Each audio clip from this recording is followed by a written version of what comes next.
Bueno, muchas gracias, Juan Pedro. Le doy la palabra a Montserrat García.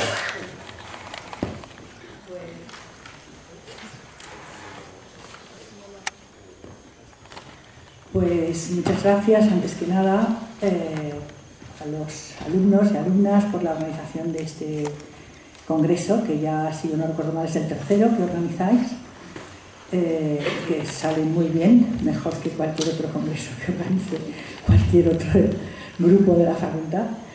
y con el que además yo creo que se sitúa el debate a un nivel que en cierta medida se está dando en otros países europeos, al menos desde hace unos años, y que trata de replantear los problemas, digamos, de la lucha anticapitalista en estos momentos, ¿no? Es decir,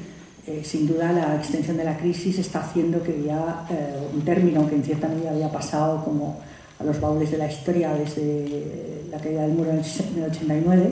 cuando parecía que el capitalismo había triunfado a nivel global, la agudeza de esa crisis, la precarización, la miseria que se nos avecina, los conflictos en los que estamos, hace que de alguna manera vuelva a resurgir, ¿no? Y que un poco el contenido clave del comunismo, un poco lo que Juan Pedro decía, la distribución social del trabajo y de la riqueza, empieza a ponerse otra vez como problema, ¿no? Antes, de todas maneras, quería señalar que hay diversas vías para abordar esta cuestión, algunas de ellas se han tratado en este congreso. Hay una vía que es la que siguió el famoso congreso que se hizo hace 2 años en Londres primero y luego en parte en Berlín, no fue exactamente el mismo, pero casi, organizado por Badiou, por Alain Badiou y por Zizek,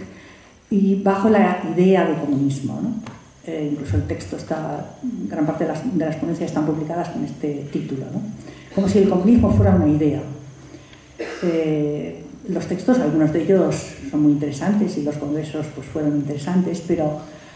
yo tampoco voy a seguir esta vía de tratar el comunismo como una idea que de alguna manera tiene que realizarse o que puede realizarse o que incluso puede mal realizarse, sino que voy a intentar seguir una perspectiva distinta. He compuesto la ponencia de un modo, digamos, doble, a partir de 2 perspectivas. Una primera, de corte que podríamos llamar lingüístico, intentando buscar el término comunismo cuando aparece, en qué contexto, quiénes lo usan, por tanto, llamando la atención sobre lo que podríamos llamar el significante comunismo, ¿no? El término, no tanto lo que se supone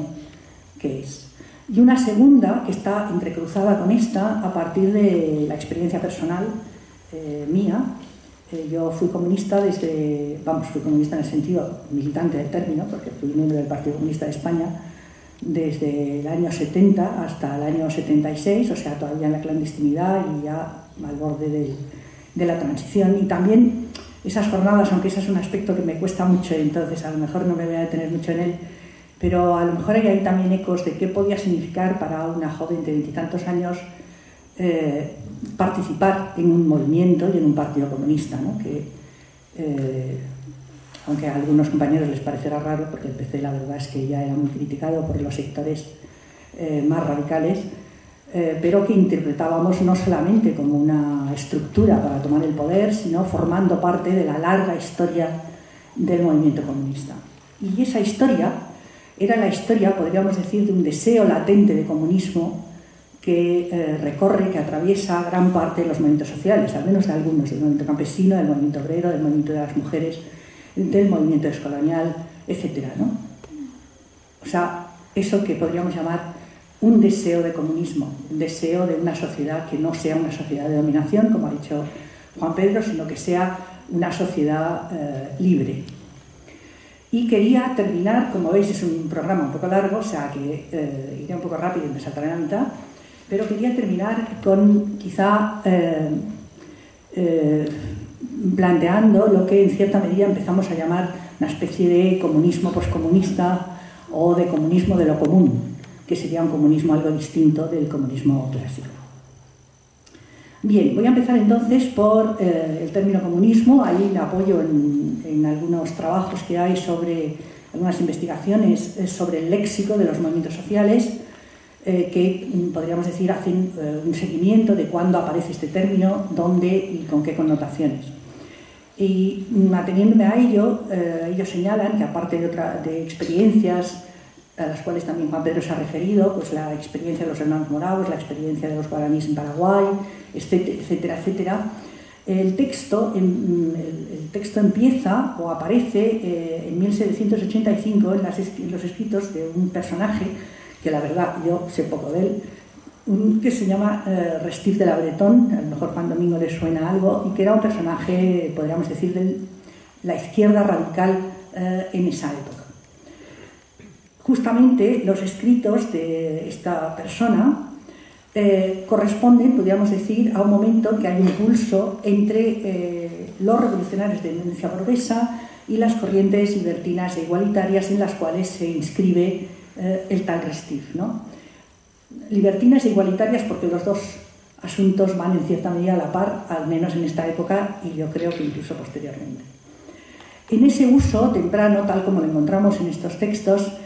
pues se puede decir que el término recoge la memoria de las luchas de las antiguas comunas agrarias y de las comunas urbanas de los siglos XII y XIII y designa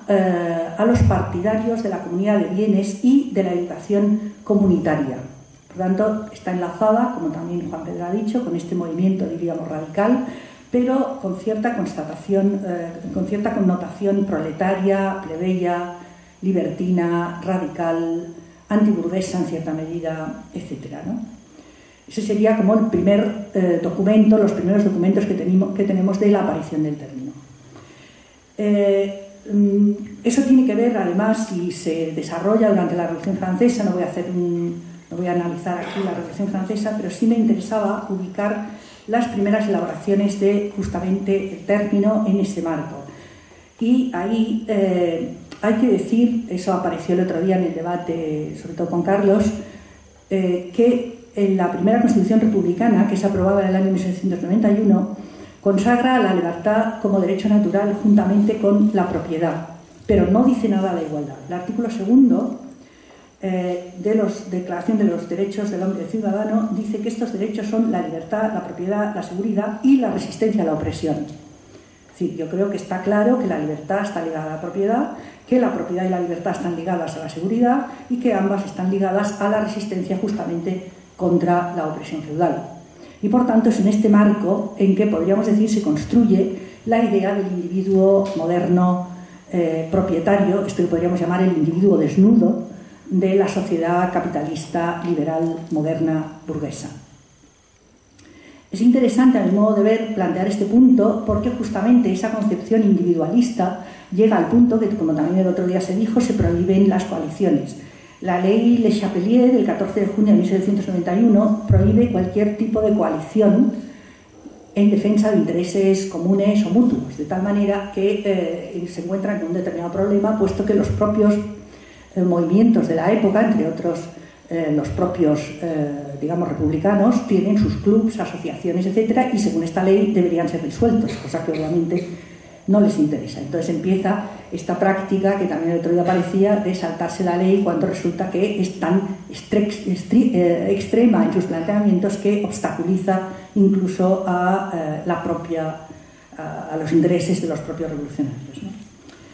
Por tanto, la primera cuestión sería entender, a mi modo de ver, que lo que se privilegia en la Declaración de los Derechos del Hombre y del Ciudadano es esa idea de un individuo libre propietario que quiere ver garantizada su seguridad y que quiere tener la garantía de que no va a ser objeto de opresión por parte de las capas dominantes, que en este momento son obviamente las capas terratenientes y clericales. Independientemente, o por no hablar del tema de género, que ya hemos tratado en algún momento de cómo justamente esa declaración olvida a las mujeres, porque las mujeres ahí no están colocadas como individuos libres, propietarios, seguros, ni nada de todo esto, y ya se ha hablado mucho de la ilustración olvidada, etcétera, etcétera. Yo querría señalar dos flancos claros en esta cuestión. El primero es la cuestión de la propiedad y el segundo, la universalidad de los principios. Y justamente ateniéndome, también el otro día un poco incidí en este punto, en el tema de la cuestión de las colonias. Porque, según el principio de la universalidad, ¿no?, se proclama el hecho de que los seres humanos nacen libres e iguales, como ya decía Rousseau, entonces los negros libres y los mulatos de las colonias deberían ser tan libres como los blancos de las metrópolis, cosa que obviamente no están dispuestos a aceptar. Ahí justamente el Club Macià, que es un club integrado en gran medida por los colonos blancos de las islas caribeñas, que trasladados a París durante el periodo de la Revolución hacen una labor muy fuerte para impedir justamente este reconocimiento. Cabe preguntarse, ¿cómo es posible que si la Revolución Francesa es una revolución, digamos, que lucha por la libertad, haya un sector dentro de la misma burguesía y que esté dentro de la misma burguesía revolucionaria y que esté integrado, que esté compuesto por esos colonos? La respuesta, a lo mejor os parece un poco raro, ¿no? Cuando menos cabe la pregunta, ¿no? No eran entonces la burguesía una clase revolucionaria que luego deviene contrarrevolucionaria. Es que ya en el mismo momento de la revolución había un sector dentro de la propia burguesía cuyos intereses, cuando menos, no parecen muy claros. La respuesta, yo al menos la encontré en un libro que a mí me gusta mucho, de James, sobre Toussaint Louverture, el famoso dirigente haitiano, en el cual él señala que es que una parte importante de la burguesía francesa de la época estaba formada por los tratantes de esclavos y por los colonos de las islas azucareras. Es decir, que si vemos la Revolución Francesa solamente en clave europea, nos encontramos con el problema cómo logró la burguesía generar una riqueza suficiente como para poder enfrentarse al poder feudal. Si lo vemos desde el punto de vista global, la cosa es de otro tipo, porque resulta que una parte de esa burguesía, y una de las partes más ricas de esa burguesía, era la que estaba haciendo su fortuna con la trata de esclavos y con justamente el dominio y la exportación del azúcar de las plantaciones azucareras del Caribe. Cito textualmente: el comercio de esclavos y la esclavitud fueron el fundamento económico de la Revolución Francesa. Triste ironía de la historia humana, añade este autor comentando la Histoire socialiste de Jean Jaurès, triste ironía de la historia humana. Las fortunas creadas en Burdeos y en Nantes por el comercio de esclavos dieron ese orgullo a la burguesía que la impulsó en su lucha por la libertad,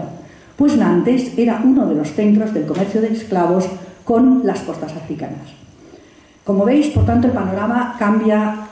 a mi modo de ver, radicalmente. No voy a entrar en todos los problemas que trae ese momento de la revolución. Digamos que como resultado de todo ello hay una declaración de septiembre de 1791, ya llevamos prácticamente 2 años de revolución, en la cual se niega los derechos políticos a los hombres libres de color en las colonias. Y a su vez, por el derecho de impropiedad, se impide la emancipación de los esclavos, puesto que estos son propiedad de su señor y por tanto deben ser tratados en tanto que objetos de propiedad y por tanto debe garantizarse, según el artículo que he leído antes, la propiedad de los patronos, de los colonos en este caso, sobre los esclavos que forman parte de ella. Pero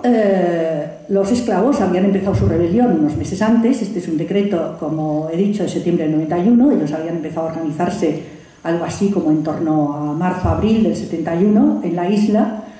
Algunos se habían escapado, otros ya eran libres. Construyen un ejército militar que es capaz de derrotar uno a uno a los destacamentos franceses, ingleses y españoles que se envían a la isla, porque no olvidemos que la isla de Santo Domingo tiene una parte española, tenía una parte española y una parte francesa, y allí obviamente todos estos problemas, podríamos decir, se complican porque los españoles ayudan a los franceses y obviamente no a los esclavos. Y estas luchas forzarán a que al final el gobierno revolucionario decrete la abolición de la esclavitud en las colonias en febrero de 1794, es decir, 5 años después del inicio de la Revolución Francesa. Y no porque exista el principio de libertad, sino porque un enorme ejército de esclavos negros dirigido por generales como Toussaint y como Dessalines, etcétera, etcétera, logra poner en jaque a los destacamentos sucesivos que los distintos países van enviando. Esta, como sabéis, la esclavitud será reintroducida posteriormente por Napoleón Bonaparte, cuyas tropas son derrotadas de nuevo, en este caso ya no por Toussaint, que lo habían mandado a Francia donde lo mataron, bueno, murió, pero prácticamente lo encerraron en una prisión hasta que se murió, que no tardó mucho por otra parte, y Dessalines entonces proclamó la independencia de Haití, que a su vez no fue reconocida por muchos países y que sufrió un bloqueo bastante largo durante muchos años. Eso significa entonces, a mi modo de ver, que justamente, yo no sé si os llama la atención este punto, en los textos de historia que leemos en Europa, normalmente se habla de la Revolución Americana y de la Revolución Francesa, pero no se habla de la Revolución en Haití. Y es la primera revolución y la única revolución victoriosa de esclavos negros que haya existido jamás. Lo cual, a mi modo de ver, le da un peso y una importancia que merecería aparecer en los libros de historia. Este, por tanto, es un flanco. El otro flanco es el flanco de los pobres de las ciudades. La cuestión de la propiedad privada sin cortapisas, tal como la burguesía la exige en ese momento, y juntamente con el caos provocado por la eliminación de los derechos feudales, que bien que mal garantizaban el que la gente pudiera comer, provoca un aumento desmesurado de los precios de tal calibre que empieza a plantearse que la defensa de la igualdad formal ante esas condiciones de desigualdad material no solamente es digamos, una mala frase, sino que además es una perversión. Porque cuando a alguien que está en esas condiciones de desigualdad se le dice que formalmente es igual, es que obviamente se le está tomando el pelo, podríamos decir, ¿no? Es que se le está injuriando, podríamos decir. Ahí es donde se inserta lo que también Juan Pedro señalaba, todo el manifiesto de los plebeyos de Babeuf, que él publica en 1795, en el cual, de nuevo, vuelvo a traer a colación cómo solo podrá hablarse de igualdad, dice, en el caso de que haya comunidad de bienes y trabajos, puesto que los ciudadanos no propietarios no tienen las mismas exigencias ni viven las mismas situaciones que los propietarios y, por tanto, las convicciones de estos últimos no pueden presentarse como universales. Un poco a partir de ahí yo me plantearía, si resulta que, en función de lo que vengo diciendo, ni los pobres, ni las mujeres, ni los esclavos pueden considerarse bajo ese concepto de universalidad, a lo mejor es que cabría preguntarse si esa universalidad no es más que el elevar a rango de universal lo que es una particularidad de los propietarios blancos privados. Pero en ningún caso, porque ya son demasiadas las excepciones, en ningún caso podremos considerarlo universal. Pues bien, como sabéis, tampoco voy a entretenerme en eso, tras expulsar al rey y tal y cual, los babevistas lanzaron una insurrección, pudiéramos decir, que es la Conjuración de los Iguales, que es desarticulada y reprimida en la primavera del 96 y Babeuf es guillotinado también poco antes del final del Directorio. Nos encontramos pues con un uso del término que incluye la crítica de la propiedad liberal y el rechazo de una igualdad formal en la búsqueda de una igualdad real. Es decir, el comunismo tendría que ver, pudiéramos decir, con esa convicción de que solamente si hay comunidad de bienes y trabajos puede empezar a hablarse de igualdad real y que, de no ser así, en un sistema en el que prevalezca la propiedad privada,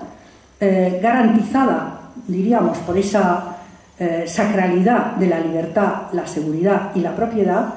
la igualdad es imposible. Podríamos decir que este tipo de cuestiones están enlazadas con eso que podríamos llamar el comunismo arcaico, un comunismo agrario, y que es distinto, también ahí salto un poco porque Juan Pedro ha hablado de ello, de lo que podríamos llamar el comunismo científico o el comunismo industrial, si queréis, el comunismo defendido por los trabajadores en sociedades ya industrializadas. Marx, como sabéis, lo presenta con dos aspectos distintos. Por una parte, el comunismo es herencia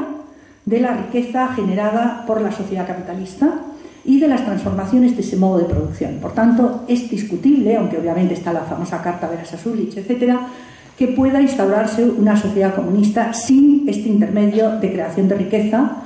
a través de una explotación sin límites, que es el sistema capitalista. Por otra parte, Marx señala el propio sistema capitalista educa a los trabajadores porque estos, a través de su inserción en las fábricas, aprenden, dice la disciplina y la organización, que es necesario para llevar adelante justamente las técnicas necesarias en una sociedad compleja. Por tanto, podríamos decir que el capitalismo es como una escuela dura de educación para ser capaces de proceder a la gestión de una sociedad tan enormemente compleja como son las sociedades industriales, y se distingue del comunismo antiguo, arcaico, agrario, en el cual las unidades productivas son pequeñas y por tanto no es necesario toda esa enorme complejidad. Quería insertar aquí las reflexiones de Lenin. ¡Oh, no! No. Bueno, voy a ir un poco rápido, porque si no me enrollo. Las reflexiones de Lenin sobre el cambio de nombre del Partido Socialdemócrata ruso tras la Revolución del 17. Me parece un texto interesante y que puede dar lugar a una cierta discusión. Lenin argumenta, sabéis que el Partido Socialdemócrata, el Partido Ruso se llamaba Partido Socialdemócrata Ruso, bolchevique, y él argumenta que al crear, leo textualmente, que al crear los obreros su propio Estado, el viejo concepto de democracia ha quedado superado. Y por tanto debemos cambiar el nombre ateniéndonos a que lo que vamos a construir es el comunismo. Allí recoge el viejo texto del programa de Gotha y añade: ¿por qué tenemos que cambiar el nombre? La primera precisión es la de que, aunque el término comunismo, dice, es compartido con los anarquistas, estos le suelen añadir un adjetivo, libertario o otros. Mientras que nosotros nos vamos a llamar Partido Comunista Bolchevique, manteniendo el bolchevique, pero, en mi opinión, Lenin se apropia ahí del concepto comunista, del término comunismo, y por tanto, a partir de ahí el comunismo se identificará con la tradición marxista y posteriormente marxista-leninista y silenciará la existencia de estos otros comunismos, básicamente el comunismo anarquista. Además, señala, es urgente distanciarse de la corriente socialista o socialdemócrata, precisamente porque esta abjura de la revolución ya ha entrado en una defensa total de los sistemas capitalistas nacionales en plena guerra interimperialista. Estamos hablando de la Primera Guerra Mundial, 1914 y 18. Y la tercera, a la cual le da una enorme importancia, dice que la Revolución de Octubre marca el inicio de la era de la Revolución Socialista Global. Como hemos entrado en la era de la Revolución Socialista Global, necesitamos estas organizaciones, que son los partidos comunistas, podríamos decir, que nacen en los años 20-30. Por tanto, el momento histórico que se abre justamente con la revolución bolchevique, pudiéramos decir que es una época de revolución social, al menos en la concepción de Lenin, que sin embargo se termina en cierta medida con la caída del muro del 89, porque si os dais cuenta, la misma prisa para crear los partidos comunistas en los años 20 y 30 la tienen los partidos comunistas para abandonar la denominación de comunistas en los años finales de los 80-90, ¿no? Cuando todos empiezan a llamarse el socialismo democrático y no sé qué cosas. Justamente por distanciarse de esta corriente, ¿no? Y eso, de alguna manera, hace, por tanto, que el término comunismo quede no solamente como privado de cualquier tipo de soporte, sino además como, pudiéramos decir, abandonado con prisas, como una especie de peyorativo. Contemplado, sin embargo, a escala global, querría señalar un par de cosas. Tengo que ir muy deprisa, con lo cual no sé si se va a entender lo que quiere decir, pero bueno. A mi modo de ver, el término de comunismo, tal como aparece en los textos antiguos, a partir de la concepción de ese comunismo agrario y de las comunidades que desarrollan una producción en común y un usufructo en común,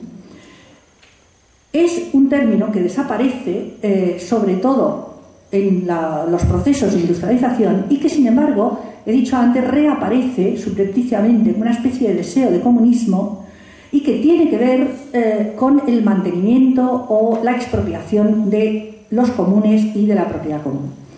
Me voy a tener ahí a la tesis de Rosa Luxemburgo y a lo que David Harvey llama la expropiación por desposesión. Como todo el mundo sabe, 5 minutos solo más para poder explicar eso y no voy a mirar. Bueno, recordáis que en el famoso texto de la acumulación del capital, Rosa Luxemburgo sostiene que si el capital simplemente se entiende como una lógica de acumulación, se constriñe a lo que sería la dinámica del sistema y a la reproducción ampliada dentro de los marcos del sistema. Y que en cambio hay que entender que esa acumulación se da a nivel global siempre en la medida en que el sistema es capaz de reapropiarse parcelas, segmentos productivos que en un determinado momento no estaban capitalizados y los capitaliza, y de los cuales desposee a las personas que en este momento están viviendo de ellos. La tesis de Luxemburg, por tanto, y que Harvey retoma, es la acumulación originaria, con la cual Marx, si recordáis, cierra el famoso volumen 1 del Capital, no puede entenderse como un proceso que tuvo lugar en los orígenes y que ya acabó, sino que si lo vemos a escala global, igual que antes en el tema de la revolución, cambia completamente. La acumulación originaria se reproduce constantemente en la medida en que el sistema capitalista va desposeyendo a todas aquellas poblaciones que usan esos recursos en el marco de sistemas de subsistencia y, por tanto, acompaña continuamente la historia del capitalismo. Lo mismo en el siglo XIX, cuando se desposea a los campesinos egipcios para el canal de Suez, o en el siglo XXI, cuando se desposee nuevamente a los campesinos para talar los bosques, o a las mujeres para apropiarse del agua, etcétera, etcétera. Por tanto, es un proceso que se reproduce constantemente en la medida en que el sistema se apropia de las colonias externas, dice Rosa Luxemburg, por tanto, de aquellos países cuyas economías no están introducidas en la economía capitalista, y o de las colonias internas. Esto lo dice Harvey, no Rosa Luxemburgo, que es básicamente los nichos de trabajo doméstico. Y eso lo decimos también desde una perspectiva feminista. Pero es además no solamente ese proceso, por tanto, de acumulación originaria, de desposesión, acompaña la historia del sistema capitalista constantemente, sino que además la teoría de las crisis implica una desposesión y precarización en un determinado momento como forma justamente de relanzar la acumulación. Y eso lo vemos claramente en este momento con la crisis. Si la crisis consiste en quitarle a toda una serie de personas que tenía su casa, que tenía su salario, que tenía sus ahorros, etcétera, etcétera, estos recursos que tenía, lo que se está haciendo es desposeer a un sector de la población para justamente reintroducir esos recursos dentro del propio marco del sistema. Y por tanto estamos viendo, lo tengo que explicar un poco rápido, pero lo que intento señalar es como la apropiación por desposesión es un mecanismo que acompaña constantemente la reproducción de la propiedad privada en el marco del capitalismo. No tuvo lugar en un determinado momento porque resulta que se desposeyó a las comunas agrarias, o se desposeyó los pastos comunales, o se cercaron los pastos, y eso ya no ha dejado de ocurrir. Esto sigue y continúa ocurriendo, no solamente en aquellos países en los cuales el capital entra por primera vez, países del sur global, países africanos, etcétera, etcétera, sino eso sigue ocurriendo en tanto que se privatizan bienes que, sin embargo, pueden formar parte de los recursos de determinadas poblaciones. Llegando aquí, si llegamos aquí, entonces nos encontramos, y ya con esto de verdad termino, que la distinción clásica entre privado, público y común no nos sirve. Porque privado, el término privado, atiende a que justamente, digamos, es resultado de una tarea de privatización. El término privado viene de privar, privar significa quitarle a alguien algo que tiene, por tanto le impides el paso, le impides el uso, le impides el usufructo de ese recurso. Privado, por tanto, implica, semánticamente, pudiéramos decir, en la extraordinaria historia de la lengua, una actividad de privar a alguien y de hacerte con algo que en principio era compartido, aunque obviamente toda la defensa de la propiedad privada va a sacralizar esa privación o privatización, si preferís. Lo público es aquello que es de todos, pero está garantizado por el Estado, y el ámbito de lo común, de eso que es, podríamos decir, de todos, de todas, en tanto que podamos hacer uso de ellos, desaparece del horizonte capitalista. Justamente porque esto común desaparece porque está podríamos decir, invisibilizado en tanto que soporte justamente de la propia propiedad privada. Lo que proponemos entonces, y eso sería un poco largo desarrollarlo, pero bueno, lo que proponemos entonces es empezar a pensar un comunismo,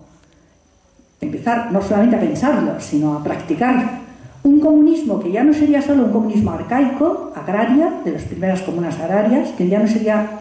tampoco un comunismo industrial de los trabajadores de las fábricas que se reapropian de esa producción, sino un comunismo del común, o algunas veces un comunismo del procomún, se puede decir en castellano, ¿no? Un comunismo de la producción y el uso común de espacios compartidos,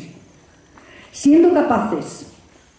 de poner en marcha mecanismos de creación de nueva institucionalidad, porque como decía Juan Pedro y como se ha repetido aquí algunas veces, obviamente se necesitan normas, se necesitan códigos, se necesitan formas de intervención, poniendo en marcha mecanismos de institucionalidad que nos garanticen, pudiéramos decir, que preserven esa riqueza común que producimos colectivamente. Un ejemplo podría ser, pues eso, las Creative Commons que hay por ahí, otro ejemplo podrían ser las comunas agrarias, las redes de no sé qué, etcétera, ¿no? Pero un poco la idea sería: no estamos abocados, en mi opinión, a la, digamos, al binarismo, a la dicotomía entre privado, mío, público, de todos garantizado por el Estado. Podemos abrir una perspectiva de un comunismo distinto que en cierta medida se hace eco de ese deseo que ha atravesado los movimientos sociales y que se, de alguna manera, materializa en la creación de institucionalidad nueva, capaz justamente de preservar esos nuevos comuns. Bueno, gracias.